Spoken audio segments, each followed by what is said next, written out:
Entonces, buenas tardes a todos y todas. Muchas gracias por estar en el coloquio de esta semana. Le damos la bienvenida al profesor Nathan Ryan. Él es profesor de matemáticas de la Universidad de Bucknell en el estado de Pensilvania, Estados Unidos.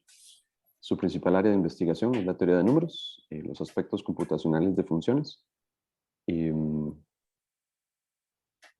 formas modulares en particular. Está ahorita en Costa Rica, de hecho, como becario de la Fundación Fulbright, un organismo estadounidense gubernamental que promueve el intercambio cultural entre los Estados Unidos y otros países del mundo. Así que, Nathan, agradecerte el espacio. Hoy vas a hablar sobre curvas elípticas, nuevas soluciones para problemas viejos. Así que muy amable por estar acá y adelante. Bueno, muchas gracias a todos por asistir y muchas gracias por la invitación de participar en el coloquio. Lo que quiero hacer hoy es dar un poco de... Voy a hablar de una sucesión de problemas en matemáticas que tienen soluciones vinculadas con las curvas elípticas. ¿Okay? Como comentó Juan Gabriel, yo hago teoría de números y hago el aspecto computacional. En particular me gustan las funciones L, las formas modulares, y las curvas elípticas forman parte de ese... Hay como una trilogía de ideas en matemáticas, en teoría de números, que son la geometría, la aritmética y el análisis, y las formas modulares, curvas elípticas y funciones L, que son mis tres intereses, forman parte de ese triángulo de cosas vinculadas. Entonces, lo que voy a hablar hoy es un poco de por arriba voy a hablar de unos tres problemas que son interesantes, que han sido resueltos usando curvas elípticas. Después voy a profundizar un ejemplo de un problema clásico de los matemáticos musulmanes árabes en el siglo VIII, siglo IX, por ahí, voy a conectar con uno de los problemas millonarios,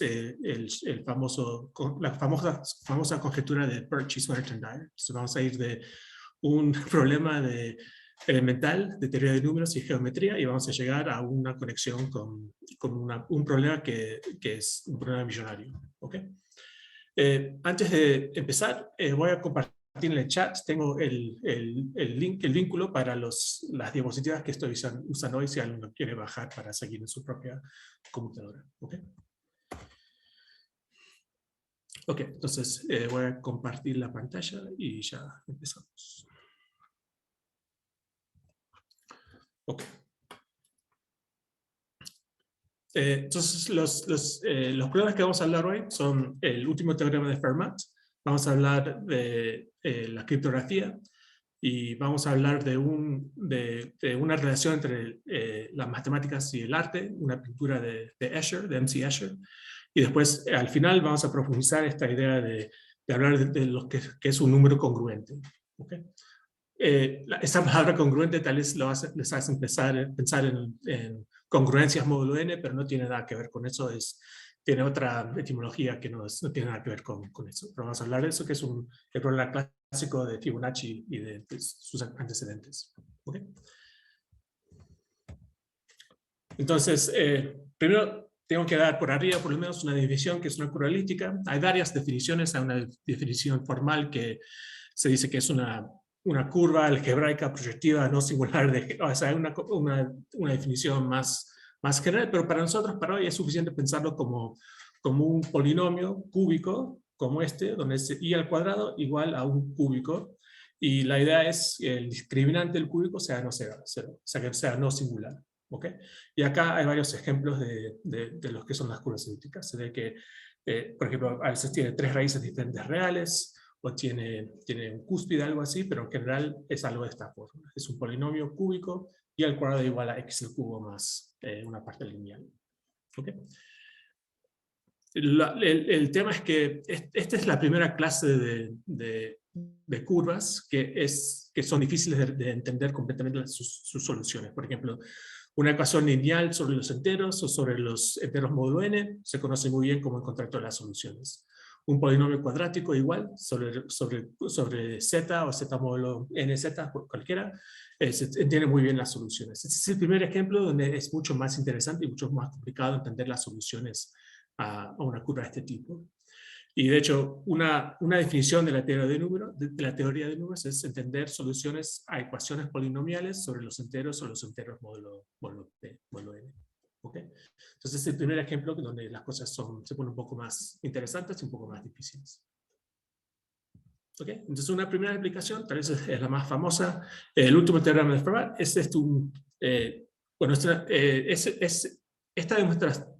esta demostración que salió en los años 90, 94, 96, por ahí.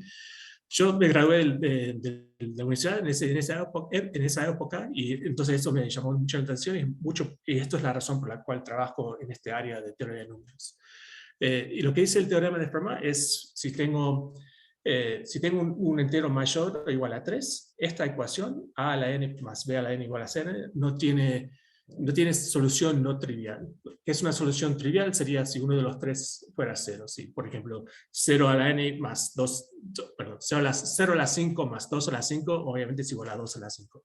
Una solución no trivial es cuando los 3 a, b y c no son diferentes que 0. Y el último teorema de Fermat dice que para ningún n mayor que 3 hay solución a esta ecuación. ¿Okay?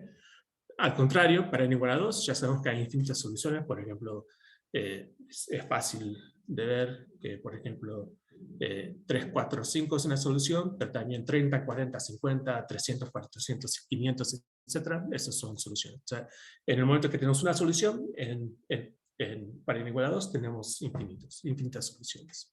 ¿Okay? Entonces, en los años 80 y a los inicios de los años 90, Gerhard Frey, es este matemático de acá, él demostró este teorema que dice si hay una tupla, que es una solución a la n más b a la n igual a c a la n, entonces si construimos esta curva elíptica, ¿okay? O sea, y el cuadrado tiene la misma forma que vimos antes, o sea, es x por x menos a más por x más b por algo, alguna potencia. Si esta curva elíptica que se construye, Frey demostró que no es modular. No voy a hablar de lo que es modular porque sería otra charla, pero lo que él demostró es que esta curva no es modular. Pero en los años 90, Wiles, y después con la ayuda de su alumno Richard Taylor, ellos demostraron que de hecho toda curva elíptica sobre Q es modular, Q siendo los racionales. Y eso obviamente es una contradicción. Entonces no puede haber una tupla, y por eso de ahí sale la demostración del teorema de Fermat. O sea, tenemos una curva elíptica que no puede ser modular, pero también tiene que ser modular. Eso es esa contradicción, y ahí sale la demostración. Esta es una foto de Andrew Wiles. Perdí la lapicera. Y esta es una foto de Richard Taylor. Hay un programa de televisión que se llama The Proof, que habla de esta demostración. Creo que está disponible en YouTube. Es algo publicado por el programa NOVA en los Estados Unidos. Es algo muy lindo si quieres ver parte del aspecto personal de tratar de resolver este teorema por Andrew Wiles. Entonces, si les interesa, pueden aprender más mirando esa película. Una segunda aplicación viene del arte. O sea, hay no sé si conocen a M.C. Escher, es un artista, creo que holandés, donde tiene hay esos dibujos donde hay como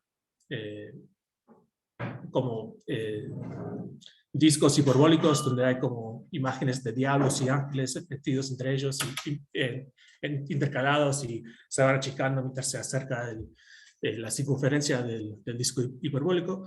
Pero este es un dibujo de él también, y lo que él hizo era tomó un dibujo normal, sin esto de tener un twist, o sea, de tener esta rotación, y lo distorsionó haciendo muchas cuentas muy pesadas y muy complicadas de cuánto en cada... O sea, tenía un cuaderno con hojas de papeles con los cuadraditos, y entonces determinó a mano una transformación que cambiaría eso para que aparezca más como este dibujo. Pero se ve que en esta parte en el medio, en el centro, lo dejó vacío, y eso porque parece era demasiado complicado hacer esas cuentas a esa escala. Entonces lo que Henrik Lenstra, uno de los matemáticos más importantes del siglo, bueno, todavía está vivo, pero hizo muchas cosas importantes en fin del siglo pasado y inicios de este siglo, él trabaja mucho en el aspecto computacional, entonces lo que él decidió hacer es tratar de calcular cuál era esta transformación del dibujo normal para llegar a este dibujo, y decidió tratar de rellenar el hueco que está ahí. Y lo hizo usando curvas elípticas. O sea, en este caso se puede pensar una curva elíptica sobre los complejos en vez de los reales, como los dibujos de antes. Y cuando es sobre los complejos, de hecho es lo que se llama un retículo, y el retículo tiene una transformación particular del plano normal. Y entonces calculó esa transformación, y entonces lo que hizo era lo deshizo, lo hizo para que todo sea recto, rellenó el dibujo y después hizo el twist otra vez. ¿Ok? Entonces les quiero mostrar una película, no sé si va a funcionar. Déjame cerrar esto un segundo. No sé si va a funcionar. No va a funcionar bien tampoco, perdón. Es el link que les pasé.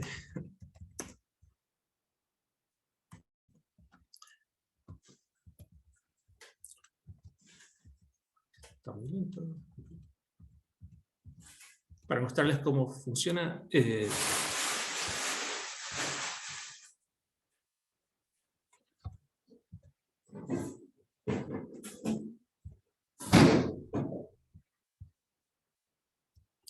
O sea, lo que está haciendo este es el dibujo normal, o sea, con todo recto.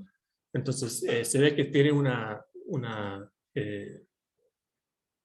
hay un aspecto como fractal de tener una similaridad con sí mismo, una autosimilaridad, y se ve que si uno entra y ahora es más o menos centró al máximo, a la parte más pequeña, ahora está calculando el twist que se hace, y se ve que ahí vemos más o menos esta parte de acá es la parte central que era difícil de calcular, porque se ve que es muy complicado con muchos detalles, y ahora se ve más o menos cómo funciona, y se ve que es un twist, y también se hace más grande, y también hay una rotación. Entonces lo que él hizo, lo que Lenstra hizo era calcular qué rápido es el twist y qué rápido es el cambio de escala, y con eso pudo realizar esta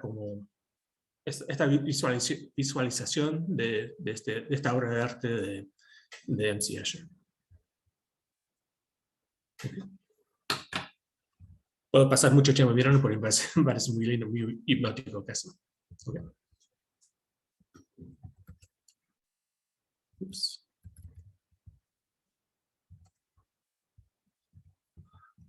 Eso está en el medio. Ok, entonces esas son las primeras dos aplicaciones, una aplicación al último teorema de Fermat y una aplicación a una obra de arte. Este último es algo que también es interesante, que es una aplicación a criptografía.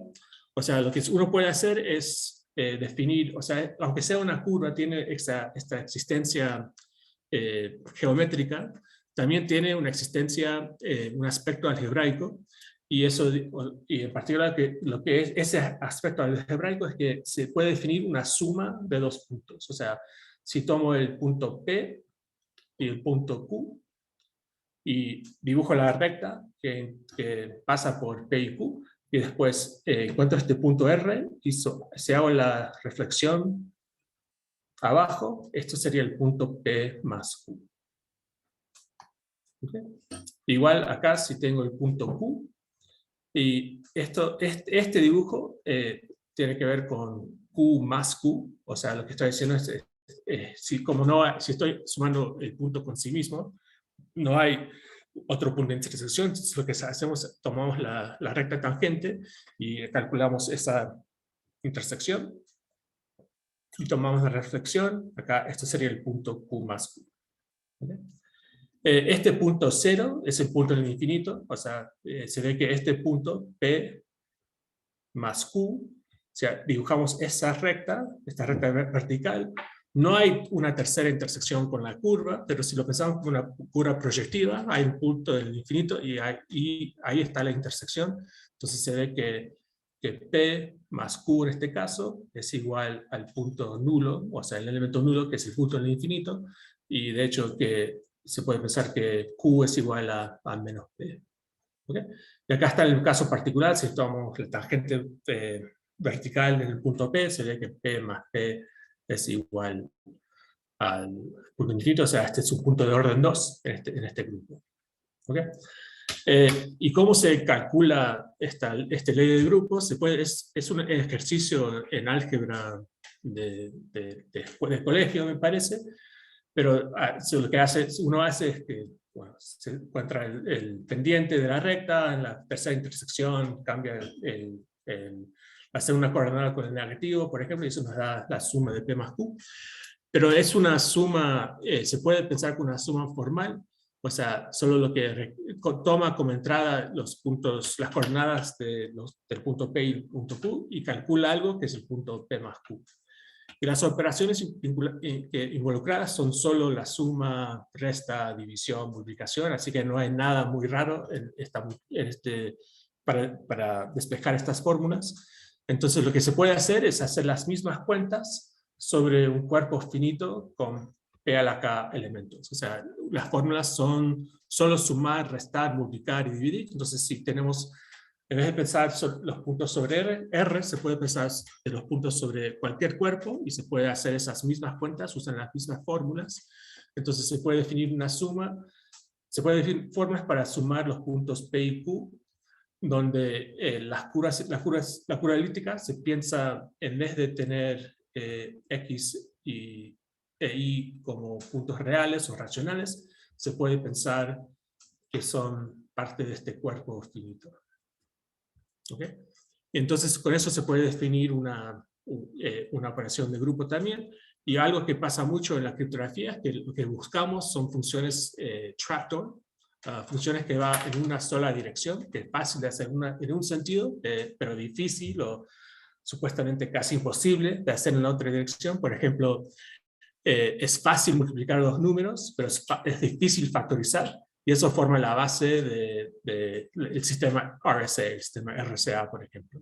O es fácil exponenciar un elemento de Z módulo PZ, pero es difícil tomar el logaritmo discreto de ese mismo número. O sea, buscamos funciones de ese tipo, y lo que se piensa es que si les doy un punto Q, o sea, si contemplamos esta ecuación, si tengo un punto P de la curva y otro punto Q de la curva, si les doy P, la suma P más P más P más P cada vez es fácil y rápido de hacer, pero si lo hacemos al revés, si pensamos que si queremos el elemento Q y conocemos el elemento P, encontrar la K que corresponde, eso debería ser difícil, especialmente cuando el cuerpo finito tiene muchos elementos. ¿Okay? Entonces, en este caso es una función trapdoor que nos da que forma la base de varios sistemas criptográficos, por ejemplo, el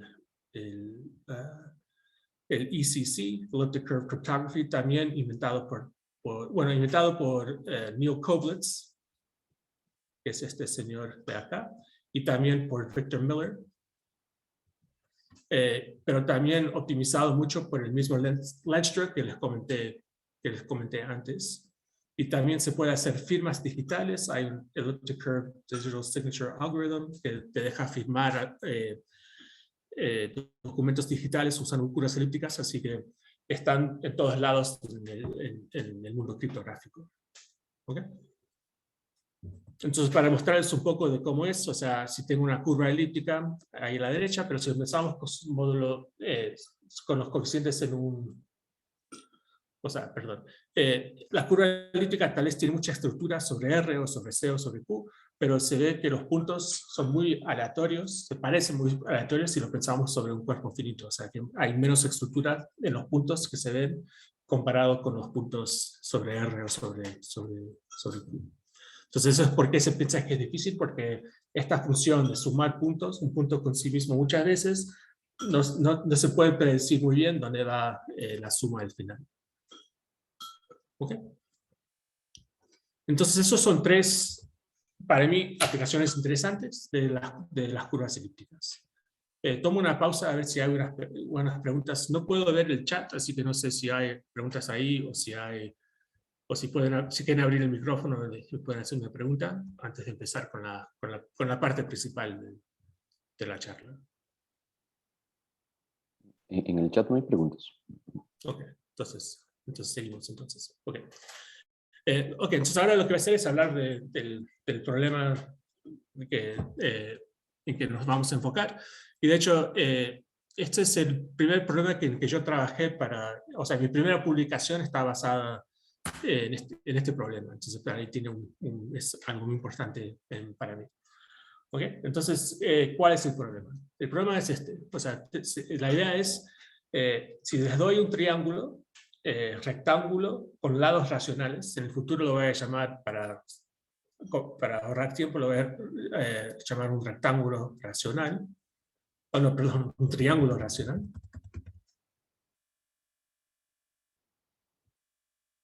Y lo que buscamos es un triángulo racional con área D. O sea, lo que estoy pidiendo es que quiero que A, B y C sean racionales. Quiero que D sea un entero positivo. Y además tienen que cumplir estas ecuaciones. O sea, que A al cuadrado más B al cuadrado igual a C al cuadrado. Y que un medio A por B es igual a D. O sea, estamos tratando de resolver estas ecuaciones sobre Q. O sea, el D es fijo y entonces estamos buscando racionales A, B y C que cumplan estas dos últimas ecuaciones acá. ¿Okay? Este es un ejemplo de una ecuación diofántica y eso es una rama muy importante de la teoría de números. ¿Okay? Entonces vamos a ver unos ejemplos. Tal vez un ejemplo claro es D igual a 6. ¿Y por qué es un...? Bueno, perdón. También un D que cumple esto se llama un número congruente. ¿Ok? Entonces D igual a 6. 6 es un número congruente. ¿Y por qué? Tenemos que construir un triángulo, rectángulo, racional con área 6. Y se ve que, por ejemplo, el famoso 3, 4, 5 tiene área 6. ¿Okay? Tomen un segundo para pensar si el número 5 es congruente o no. Tomen unos minutos para pensar, para tratar de encontrar un triángulo racional con área D.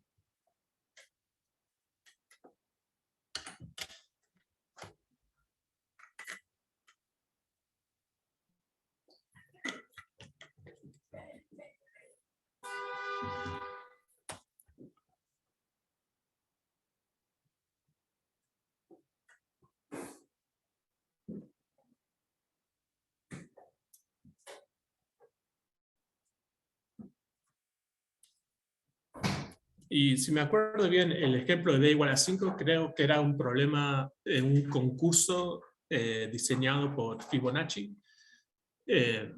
Y creo que en ese momento estaba viviendo con los Medici, así que era un concurso matemático y encontrar este triángulo era un problema, creo que en un concurso escrito por Fibonacci. No sé si alguien encontró un ejemplo, para mí sería muy, muy impresionante. Creo que, si me acuerdo bien, es el triángulo 3 medios, 20 tercios y 41 sextos. No es nada, a ver si lo hice bien, si 10, 5, ok. Y creo que se puede verificar que cumple la ecuación pitagórica. Entonces, es un ejemplo ahí. Cuando tenemos un ejemplo, ya sabemos que hay infinitos. Por ejemplo, se sabe que también 24 también es un número congruente. ¿Y por qué? Porque si multiplicamos cada lado por 2, tenemos un triángulo rectángulo racional con área 24. Y de hecho se puede pensar, solo hay que pensar con cuidado los números congruentes que no tienen factores al cuadrado, que sean libres de cuadrados. ¿Okay? Entonces, esos son unos ejemplos. Y espero que ya la definición se entiende bien. Pero lo que pasa es que sí se pone pero muy difícil. Si quiero, por ejemplo, explicar que el 157, que no es un número muy grande, es un número congruente, los lados del triángulo más pequeños. ¿Y qué quiere decir que los lados sean más pequeños? No está hablando del largo de los lados, pero sino cuántos dígitos tiene el denominador de la A y la B y la C. O sea, estos tres denominadores, si tomamos entre ellos el más grande, y si definimos eso como el tamaño de una solución, esta es la solución más pequeña para mostrar que el número 157 es un número congruente. ¿Ok? Entonces se pone muy difícil. ¿Cómo sería posible encontrar? Ya vieron tal vez que con 5 era un poco difícil, pero espero que les parece claro que encontrar 157 es mucho más difícil aún que calcular el caso de 5. ¿Ok? Entonces, lo que les voy a hablar hoy es un poco de cómo encontrar estas soluciones y también cuál es la conexión entre este problema y las curvas elípticas. Ahora no tiene nada que ver, pero espero que al final, ojalá entenderán un poco de la conexión entre las dos cosas. ¿Ok? Algo para pensar es que hay cosas que obviamente no son ejemplos. Por ejemplo, se puede mostrar que no existe un triángulo rectángulo racional con área 1, ni 2, ni 3, ni 4. Y esos todos son resultados de Fermat. Y la palabra clave para buscar en la web es método de descenso o Fermat's Method of Descent. Y ahí se puede encontrar demostraciones de este resultado.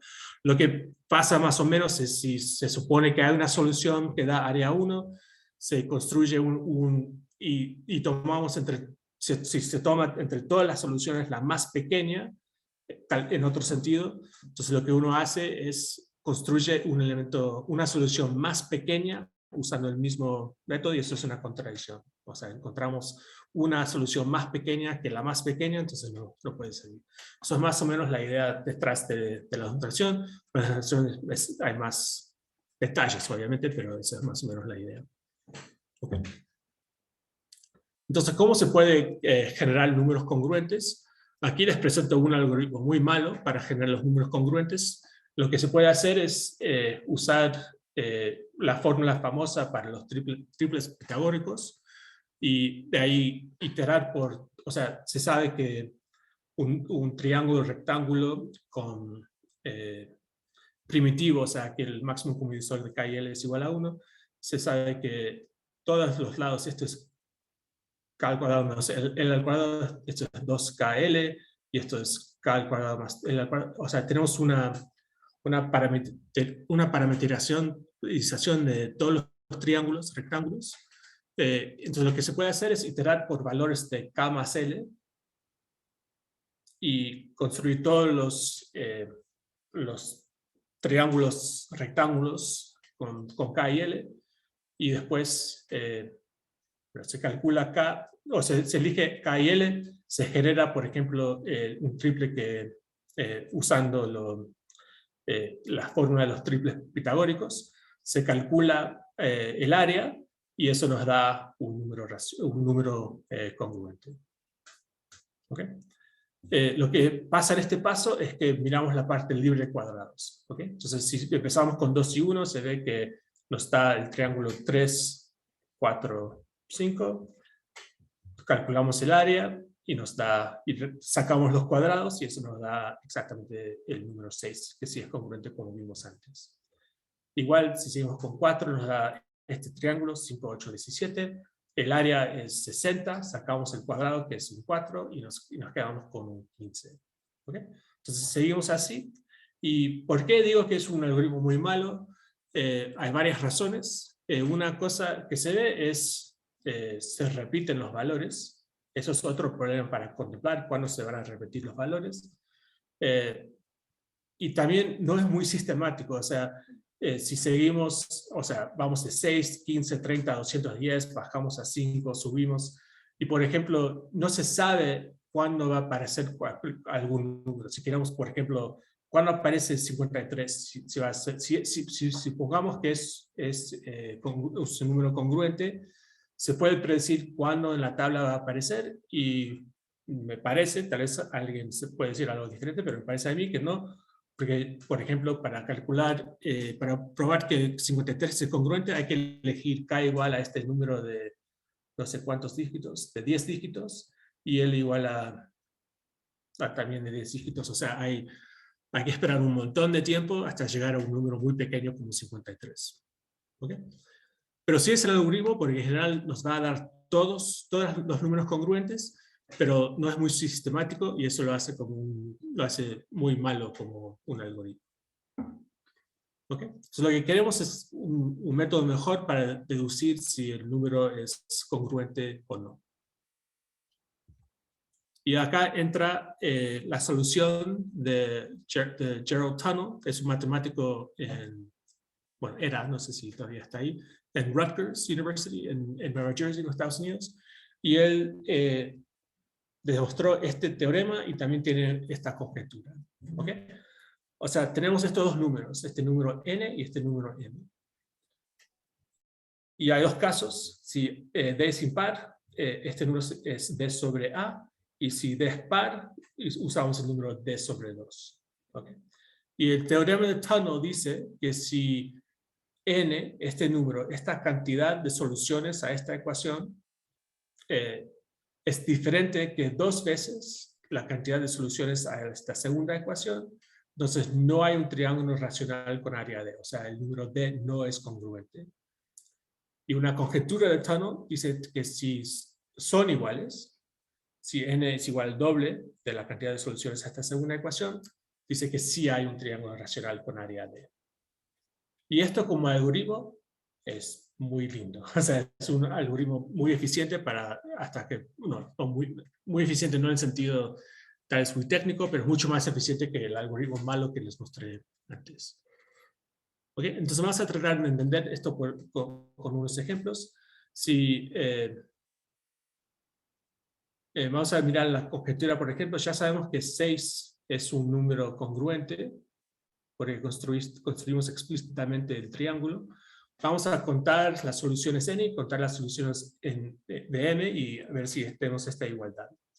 ¿Okay? Por ejemplo, si en este caso como d es par, a es igual a 2, así que tenemos la forma cuadrática x al cuadrado más 4y al cuadrado más 8z al cuadrado igual a 3. Y tenemos la segunda es x al cuadrado más 4 al cuadrado más 32 z al cuadrado igual a 3.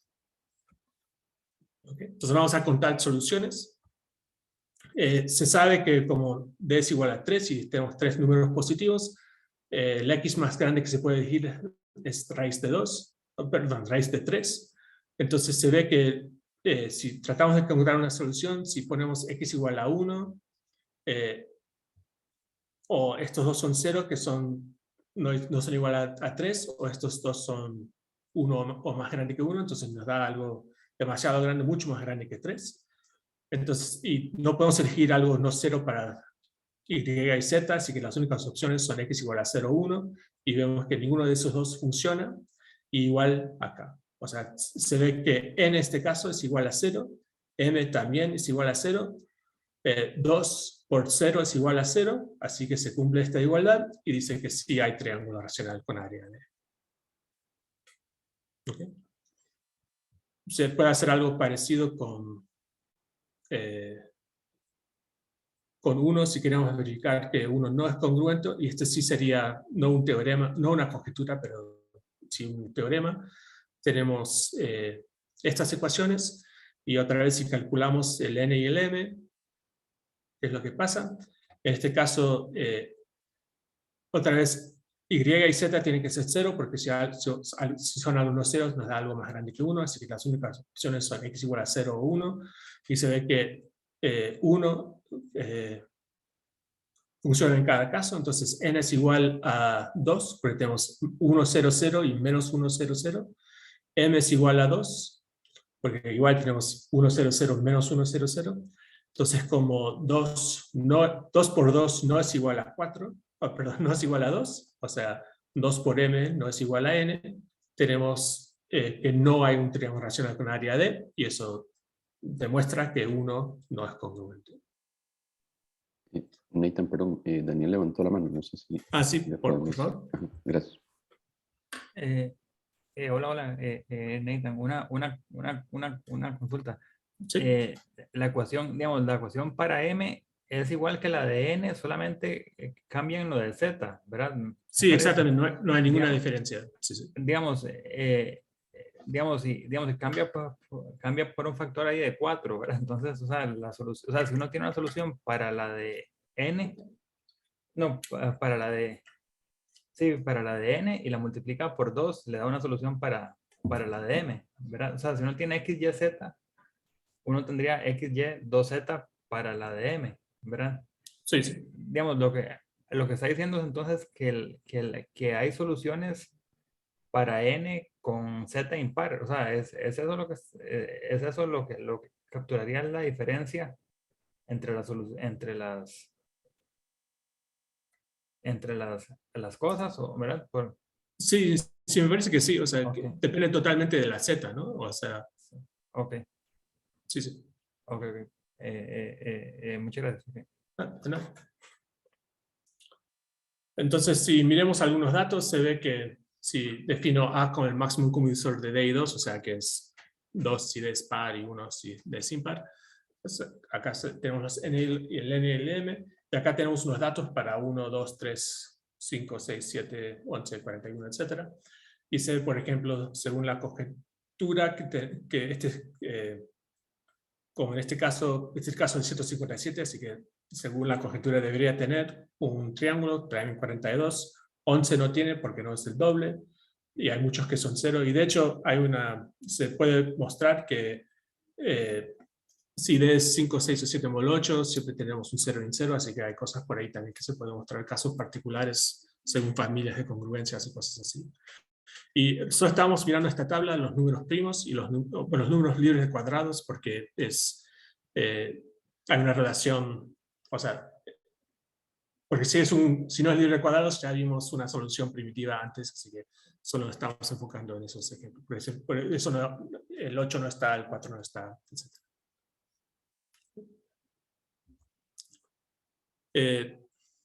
Ok, y entonces se ve, aquí quise sacar esta diapositiva, perdón, pero acá le estoy mostrando unos triángulos sencillos para los primeros pocos. O sea, este es el 3, 4, 5 que vimos antes, este tiene área 6, este tiene área 5, y si calculamos este me da 7, 14, creo que este tiene área 7. ¿Okay?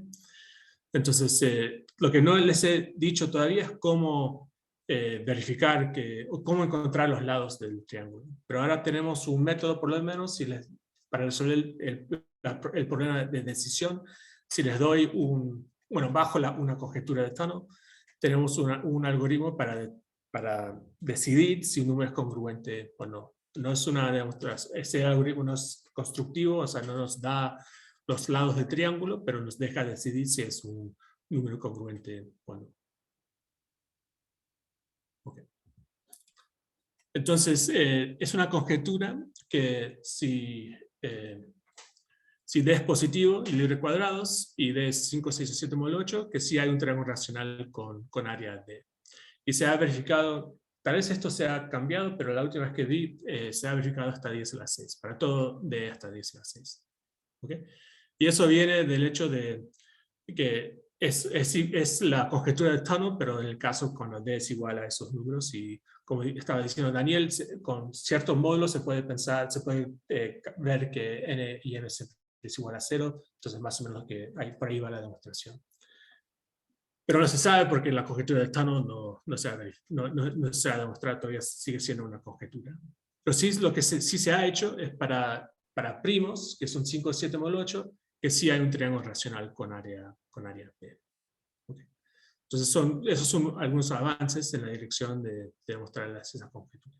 entender bien cuáles son los números congruentes. O sea, si tengo un primo que es 5, 7 módulo 8, se sabe que hay un triángulo racional con área P.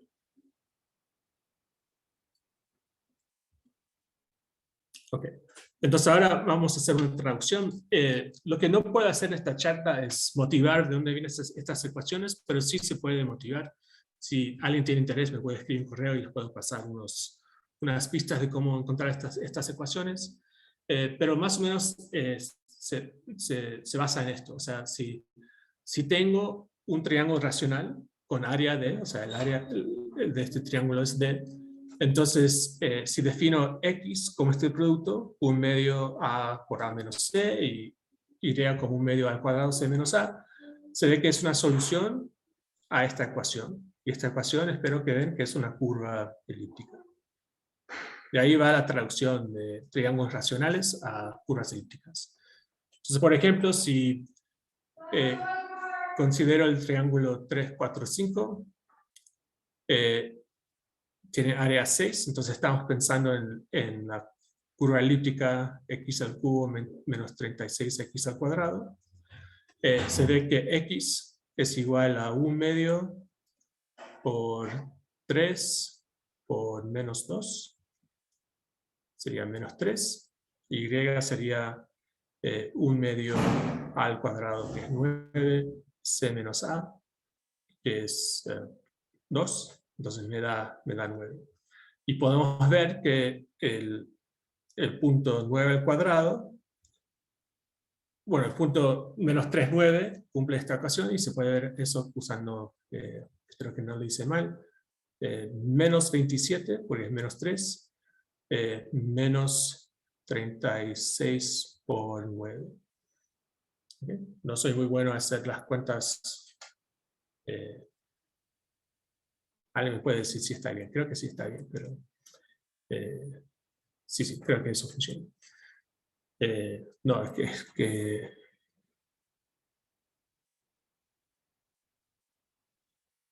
pero eso es un número negativo y un número positivo, entonces aquí dice mal. Tal vez tengo que cambiar el signo. Digamos, Tal vez calcule el signo mal. Okay. fue que puso el 36x al cuadrado, creo que es 36x solamente, me parece. Ah, sí, 36x, okay. Gracias. Ok, entonces sí corresponde a esta curva elíptica y sí, ahora espero que lo hice bien. Por menos 3. Eso me da 108 menos 27, que sí es 81. Entonces ahí estamos.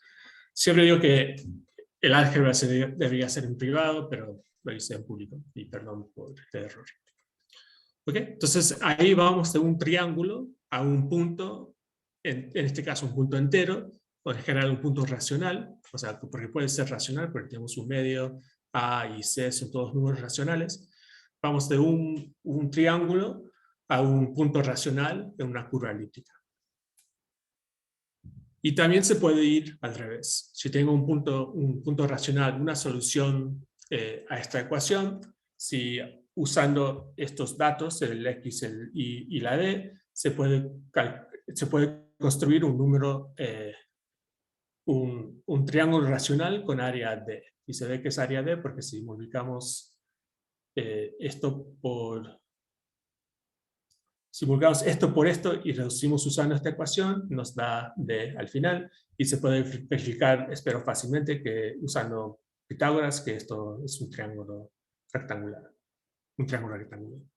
¿Ok? Entonces lo que tenemos es esto, tenemos una correspondencia entre triángulos rectángulos con área D, racionales. No, bueno, D es entero, pero los triángulos son racionales. Hay una correspondencia entre triángulos racionales con área D con puntos racionales en esta curva elíptica. ¿Ok? Por ejemplo, bueno, ya vimos que esta es la curva elíptica x al cubo menos 36x, y vimos que el punto menos 3, 9 estaba ahí en la curva. Pero lo que se puede hacer es, como vimos antes, si tenemos una solución, por ejemplo, si tenemos el 3, 4, 5, Lo que vimos antes, si a partir de un triángulo 3, 4, 5 podemos mostrar que hay infinitos números congruentes, solo con multiplicar cada lado por 2, 3, lo que sea. Pero acá lo que también se puede hacer es que se puede construir muchos triángulos diferentes a partir de este triángulo inicial, todos con área 6. Y se hace eso usando las sumas de los puntos en la curva elíptica. O sea, si acá es el punto que construimos recién, si empiezo ahí y hago 2p, me lleva, o sea, dibujo la recta tangente, busco la intersección, después hago la reflexión. Ese es el punto 2p. Ahora, si tomo ese punto y ahora lo sumo con p, me da este punto de acá, 2p más q, es ese punto de ahí. ¿Okay?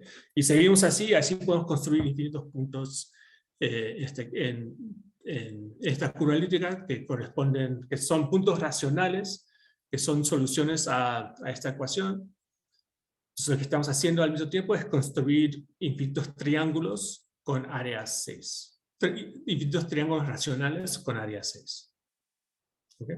Entonces, tenemos una infinitud en cada dirección, tenemos infinitos números congruentes a partir de este primero, por ejemplo, pero también tenemos infinitos triángulos que tienen área 6 usando este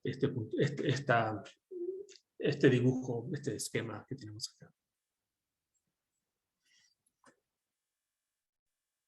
Okay. Y como les estaba comentando, acá hay una parte la parte inicial de esta lista, el 3, 4, 5 corresponde al punto menos 3, 9, este es el punto P, este es el punto 2P, este es el punto 2P más Q. No son los puntos, perdón, son los triángulos que corresponden al punto 2P más Q. Y así se construye ese ejemplo de 157. Se encuentra una solución sencilla y de ahí se va sumando y se encuentra el punto más pequeño y de ahí se calcula ese triángulo más pequeño. ¿Okay? Pero se ve que ya es muy complicado, pero si quieren en casa pueden tratar de encontrar este área y lo van a ver, y van a ver que es igual a 6. Nathan. Sí, por favor. Este ejemplo tiene rango digamos, mayor que 1, o es esta construcción siempre les da curvas de rango. Sí, vamos a hablar de rango en un segundo. O sea, vamos a hablar de cosas así en un segundo, pero por ahora, en este caso, sí, esto sí que es equivalente a que tiene rango 1 y de hecho siempre tiene rango positivo. Estas curvas. Gracias. Ok, entonces, para hablar un poco, o sea, ahí va más o menos la conexión. O sea, se ve que a partir de triángulos se pueden encontrar soluciones racionales y a partir de soluciones racionales se pueden encontrar triángulos. ¿Okay? Entonces lo que quiero hacer ahora es tomar un paso para atrás y hablar un poco del problema general de curvas elípticas.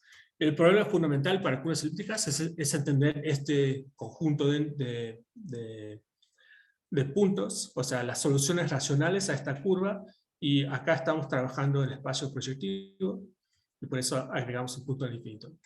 Y como les comenté, sabemos que esto es un grupo porque las rectas y todo eso, como las fórmulas solo involucran sumas,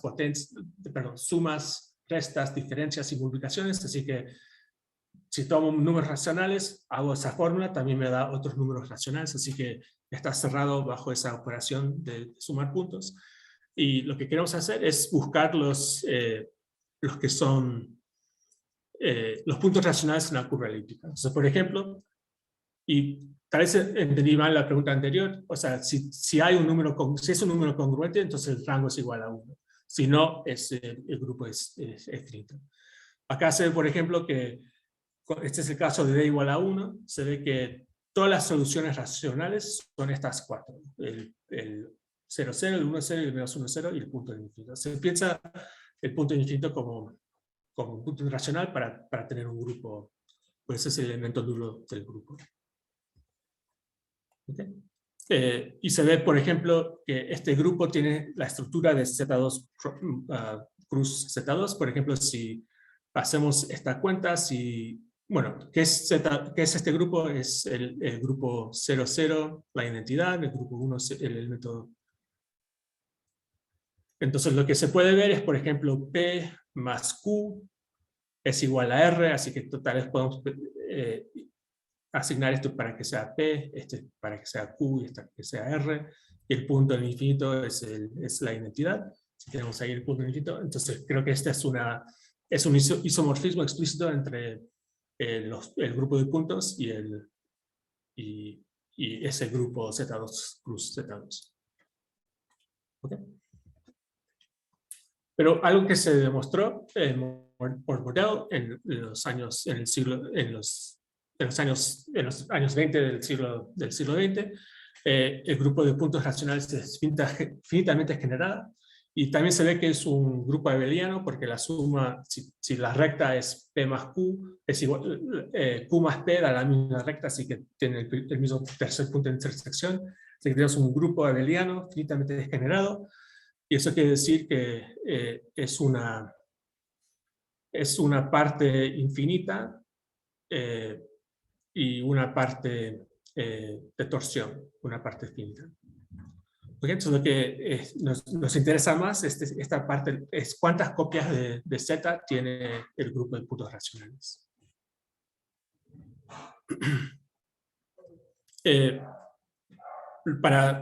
Para ayudar las cuentas es bueno saber cómo es la torsión, cómo pueden comportar los puntos de orden finito. Y se ve que hay dos teoremas, el teorema de Nagle-Lutz, acá es el matemático Nagel.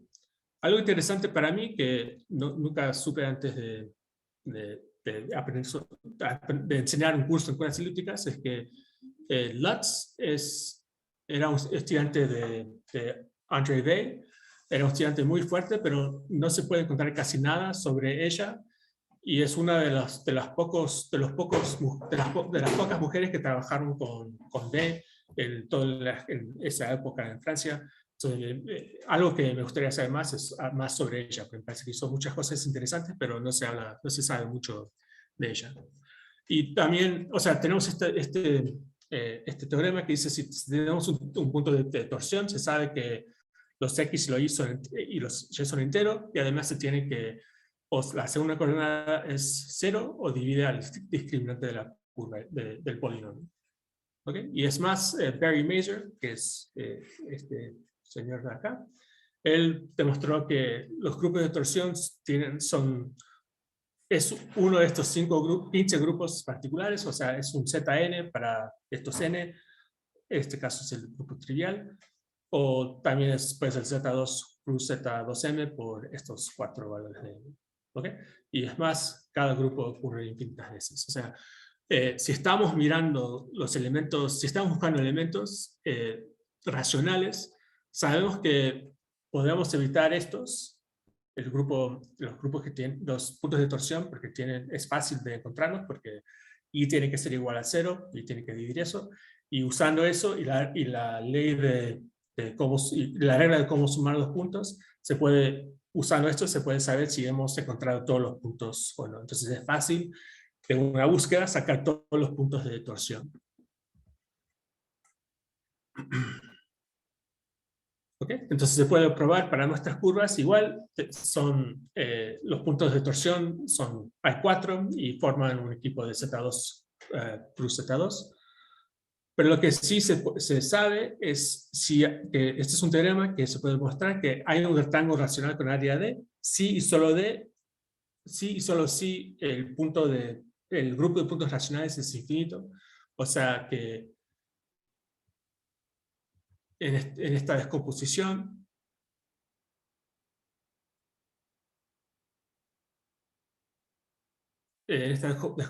se sabe que R es mayor o igual a 1. ¿Okay? Y es más, como vimos antes, usando esa ley de grupos, si hay un triángulo racional con área D, se puede probar usando esa ley, la ley de cómo sumar puntos, se puede probar que hay infinitos. ¿Okay? Veo que se está acabando el tiempo, así que quiero ver dónde puedo llegar. Okay. Entonces, tal vez termino con esta diapositiva para hablarles un poco de de lo que está pasando en general.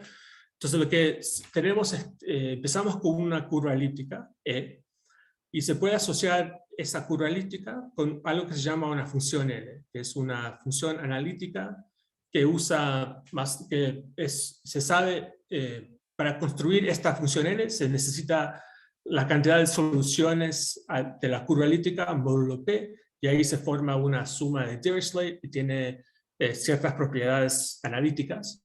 Y un corolario del último teorema de Fermat es que esta función L tiene una continuación analítica de todo el plano, y entonces con eso se puede calcular cualquier valor de la función L. La conjetura de Birchie-Swinnerton-Dyer, la versión débil, dice que este grupo de puntos es infinito, o sea, el rango es mayor o igual a 1, si solo si la función L desvanece, se anula en S igual a 1. ¿Okay? O sea, lo que se puede, si lo escribo más o menos como, la definición sería como, bueno, después escribir con un producto, 1 sobre 1 más AP más, P a la menos S, P a la menos 2S. Si pensamos eso como una función para ese complejo, y A sub P tiene que ver con cuántas soluciones E tiene módulo P, y construimos una función, si hacemos ese producto, nos da una función, una serie de Dirichlet, A sub N, N a la S, y esto tiene como A sub N, el tamaño de los A sub N es acotado por el bound de Hasse, y eso te da un semiplano donde converge, pero el teorema de Wiles y Taylor implica que esta función tiene una continuación analítica, entonces en particular se puede calcular, bueno, no es exactamente esto porque es el valor de la continuación analítica, pero si se calcula esto, y si da 0, eso dice que el rango es positivo, o sea que el grupo de puntos es infinito también. ¿Okay? Esto es una conjetura de Birchie-Swinnerton-Dyer. Pero sí se sabe una dirección por el trabajo de Coates, de John Coates y de Andrew Wiles también, y de Colley-Wagen. Dice que si es infinito, sabemos que sí es igual a 0. ¿Okay? Y esto es porque tenemos un teorema en una dirección, se usa este enunciado, y tenemos la conjetura en la otra dirección porque el sí y solo sí es una conjetura en este caso.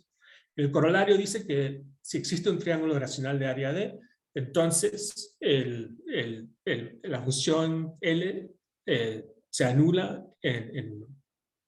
¿Okay? Y lo que necesitamos es cómo calcular de manera eficiente este valor central, y eso es exactamente lo que hace Tunnel. O sea, calcula esto usando un teorema que se llama el teorema de Walsh-Purget, y da una forma explícita para este valor central y estos dos números dentro de, o sea, esto de acá son los coeficientes de una forma modular, y el L y el 2M corresponden a estos números acá, porque la forma modular es una forma que se llama, es una serie θ, y ahí tiene que ver con formas cuadráticas y todo eso, y entonces de ahí sale la fórmula en particular. ¿Okay? Perdón por haber hablado un poco demasiado, pero ahí con eso termino, y les quiero dar las gracias por la invitación, y estoy abierto para cualquier pregunta. Muchísimas gracias, Nathan. No te preocupes por el tiempo. Y